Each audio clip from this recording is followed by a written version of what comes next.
Hello everyone, আজকের ভিডিওটা আমি স্টার্ট করছি রান্নাঘর থেকে। আর আজ কিন্তু রান্না হবে গলদা চিংড়ি দিয়ে সর্ষে পোস্ত।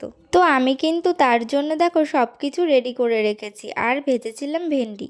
আজকে যেহেতু ঘুম থেকে সকাল সকাল উঠেছিলাম, তার জন্য আমার ঘরের কাজ সব কিছু হয়ে গেছে। এখনো অনেক কাজ বাকি আছে, তো সেগুলোই করবো আর তোমাদের সাথে শেয়ার করব। ভিডিওটাকেও স্কিপ না করে পুরোটা দেখতে থাকো, আশা করছি তোমাদের সবারই খুব ভালো লাগবে। তো আমি রান্না বসে এখন দেখো কিছু জামা কাপড় ভিজিয়ে রেখেছিলাম, সেগুলোকেই এখন ধুয়ে দেব। আজকের ওয়েদারটা দেখো কেমন মেঘলা মেঘলা ছিল। আমাদের এখানে জানো তো খুব গরম পড়ে গেছে। আর দুদিন পরেই যাব আমরা একটা স্পেশাল জায়গায় ঘুরতে। সবকিছুই তো তোমাদের সাথে শেয়ার করব, তবে এখন বলছি না। তো তোমাদের সাথে কথা বলতে বলতে আমার জামা কাপড়গুলো সব ধোয়া হয়ে গেছে, বেশি একটা ছিল না, এর জন্য তাড়াতাড়ি হয়ে গেছে। আর এখন দেখো রান্নাও হয়ে গেছে, এর জন্যই আমি এখন এঁঠো বাসনগুলোকে ধুয়ে রাখছি। তো দেখো আমার কিন্তু রান্না বান্না একদম কমপ্লিট হয়ে গেছে।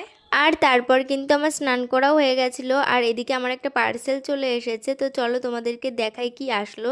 তো আমি কেক বানানোর জন্য এই দুটো অর্ডার করেছিলাম, কেমন লাগছে কমেন্ট করে অবশ্যই জানিও। তো আজকের ভিডিওটা এই পর্যন্ত, বাই।